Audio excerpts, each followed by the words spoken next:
Bien le bonjour et bienvenue chez Borrizio. Alors aujourd'hui nous parlons cinéma et nous allons parler de Martin Scorsese.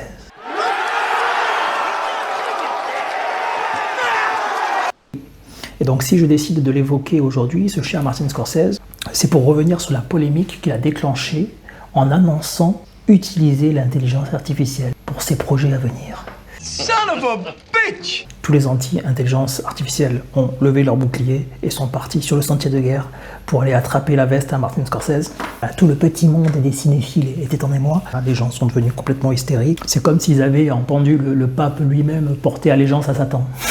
Moi-même, quand j'ai vu passer la news, je me suis naturellement braqué. Je me suis dit, ouh là là là là là là là, mais qu'est-ce que c'est encore que cette vilaine histoire? Est-ce qu'il ne deviendrait pas sénile, notre cher Martin, là? Et donc, au milieu de tout ce chaos, je pense qu'il est nécessaire de raison garder. Il s'agit de respirer un coup, de se calmer, de réfléchir un petit peu, voilà, avec ce truc qu'on appelle le cerveau et qu'on possède tous a priori. Et ensuite, de se poser une question, à mon avis fondamentale. Est-ce que c'est vraiment surprenant? Est-ce que cette décision est vraiment surprenante de la part de quelqu'un comme Martin Scorsese? Et la réponse, à mon avis, c'est non. What? Mais donc, avant d'expliquer plus en détail ce propos, on va revenir sur la polémique. Alors, de quoi est-il question concrètement? Du fait que Martin Scorsese ait annoncé un partenariat avec Black Forest Labs, une entreprise allemande spécialisée dans l'intelligence artificielle.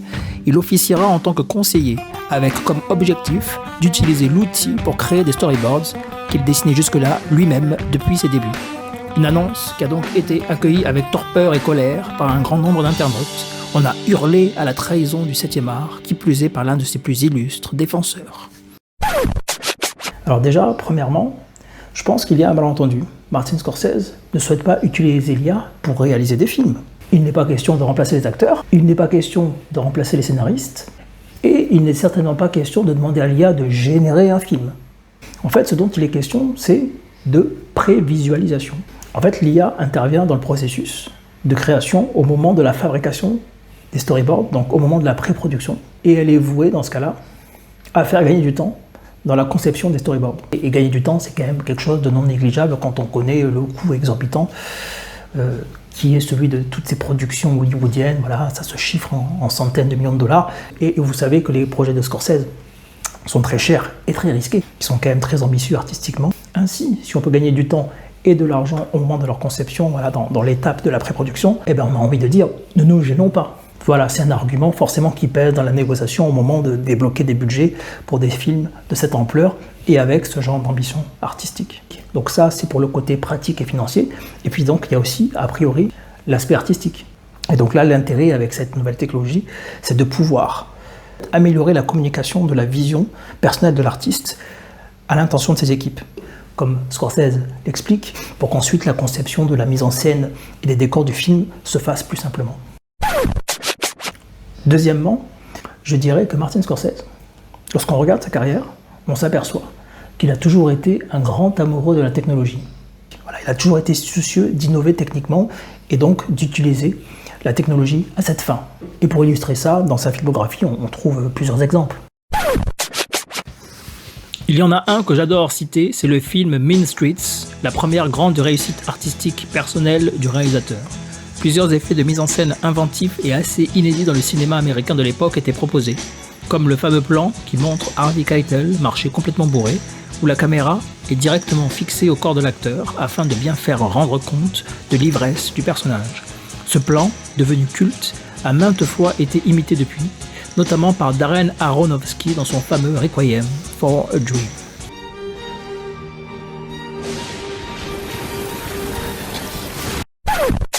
Et aussi comme exemple, on peut citer le film Casino, sorti en 1995.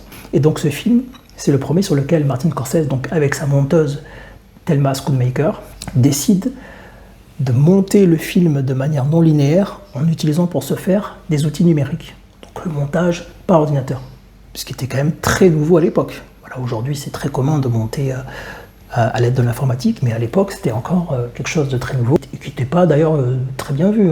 À l'époque, il y avait déjà beaucoup de réfractaires à cette pratique de puristes, entre guillemets, voilà, du cinéma, qui trouvaient que c'était une manière un peu vile de tuer l'artisanat. Voilà. Mais Scorsese, lui, était attentif à l'idée et avait donc senti tout le potentiel du montage numérique.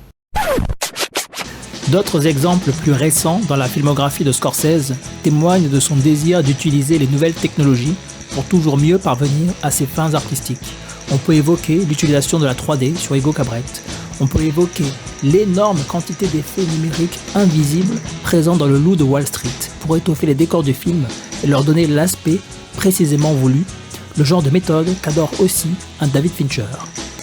Et dans le genre beaucoup plus visible, on peut évoquer la technologie de rajeunissement utilisée dans The Irishman, particulièrement onéreuse et pas totalement optimale, offrant un résultat mitigé, source de moquerie. Mais quoi qu'il en soit, le pari technique a été pris. Et donc, tout cela nous fait arriver à un troisième point, c'est celui qui concerne donc Marvel. Car voilà, vous n'êtes pas sans savoir que Martin Scorsese a tenu, il y a quelques années, des propos très critiques envers le studio Marvel, leur reprochant de proposer du cinéma qui, selon lui, n'en était pas. En gros, il disait des films Marvel qu'ils relevaient du parc d'attractions plutôt que de la véritable œuvre artistique. Et donc forcément, beaucoup de gens trouvent contradictoire le fait d'adresser à Marvel ce genre de critique et en même temps de vouloir utiliser l'IA à des fins artistiques. Et en fait, quand on y regarde bien, il n'y a pas de contradiction. Est-ce que Scorsese reproche à Marvel, ce n'est pas leur usage de la technologie, c'est le fait qu'ils aient une approche industrielle de l'art cinématographique. En fait, il reproche à ces films leur manque d'ambition artistique, leur manque de personnalité, le fait qu'ils soient voués à être des produits de consommation bas de gamme sans réel relief. Alors, on peut être contre cette approche strictement mercantile de l'art sans pour autant être anti-technologie. Ah oui. En quatrième point, je souhaite évoquer ces commentaires que j'ai vus passer, quand même assez nombreux, qui disaient donc que Scorsese était un traître au cinéma, qu'il fallait le pendre en place publique. Alors là, c'était limite ce qui était stipulé.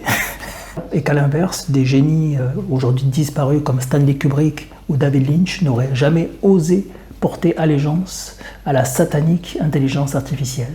Et donc moi, j'ai vu ça et je me suis dit, ah bon? Ah bon? Vous êtes sûr? Mais qu'est-ce que vous en savez?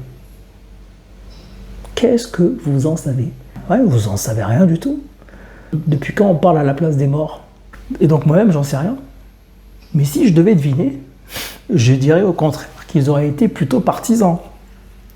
Bah oui, franchement, vu ce qu'on connaît des bonhommes, leur philosophie, leur parcours, il y a tout qui semble indiquer qu'ils auraient été favorables à l'intelligence artificielle.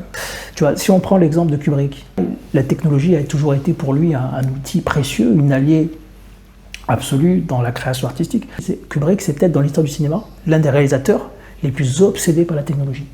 Regardez 2001, l'Odyssée de l'espace, ça a été une révolution technique, technologique à tous les niveaux, littéralement. Regardez aussi Barry Lyndon, un film donc, qui a été tourné avec des caméras dont les objectifs ont été fabriqués par la NASA afin de pouvoir vraiment capter la lumière comme aucune caméra n'était capable de le faire alors. Vous voyez l'usage du Steadicam dans Shining. Là aussi, la technologie joue un rôle très important dans la fabrication. Et donc constater à quel point Kubrick a toujours été un grand partisan de la technologie. Voilà, Stanley Kubrick n'était pas du tout un conservateur artistique. C'était un expérimentateur. C'était un moderniste. Vous le voyez bien. Et demandez-vous ce qu'il aurait fait de l'IA. A priori, je pense que ça l'aurait intéressé. Alors, après, je ne sais pas quel usage il en aurait fait. Comment est-ce qu'il aurait intégré ça dans son processus artistique. Mais en tout cas, je ne pense pas qu'il l'aurait rejeté. Et donc, pour David Lynch, c'est la même chose. Donc, la preuve en ce qui le concerne, c'est son fameux film Inland Empire, qu'il a réalisé entièrement en caméra digitale, ce qui était quand même à l'époque un fait d'armes assez peu courant. Il y avait encore beaucoup de puristes du cinéma en ces temps-là qui, devant ce genre de démarche, criaient au blasphème de la sainte pellicule. Donc voilà, ça montre un petit peu l'esprit avant-gardiste qui était le sien, le fait qu'il n'était pas du tout un artiste anti-technologie, que c'était quelqu'un de curieux, et donc on peut légitimement se demander, voilà, avec l'IA, qu'aurait-il fait? Et donc on peut légitimement penser que l'IA n'aurait pas été forcément accueillie avec hostilité. Mais voilà, tout cela ne sont que des suppositions et autres déductions personnelles. Voilà, comme l'a dit un grand homme au final. I guess we'll never know. Donc voilà, maintenant que j'ai dit tout cela, je tiens à être parfaitement clair sur une chose. Je ne suis pas en train de défendre l'IA. Tout ce que j'ai voulu faire avec cette vidéo, c'était de montrer pourquoi la démarche de Scorsese n'était pas illogique. Pourquoi cela ne constituait pas une trahison envers le cinéma. Si tu as bien un mec qui défend bec et ongle depuis des années la démarche humaine et personnelle dans une œuvre artistique, c'est bien Martin Scorsese.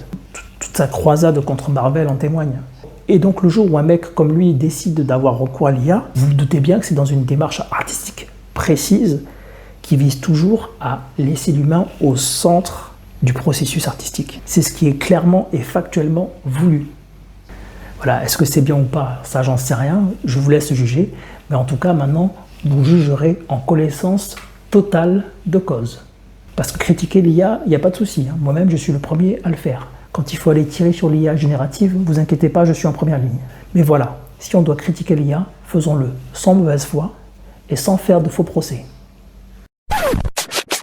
Allez, ainsi s'achève cette petite vidéo que je tenais à réaliser sur Martin Scorsese et sur l'intelligence. Donc si jamais vous avez envie de réagir sur ce sujet, ne vous gênez pas, je vous y invite, la section commentaires est là pour vous. Sur cette chaîne, on apprécie parler de cinéma, comme vous le voyez, mais aussi de littérature, de musique et d'art de manière générale. Donc voilà, si ce sont là des choses qui vous plaisent, n'hésitez pas à vous abonner. Et donc, en attendant de vous retrouver pour une prochaine vidéo, je vous souhaite une bonne soirée ou une bonne journée, selon le moment auquel vous regardez cette vidéo. Et je vous dis donc à bientôt.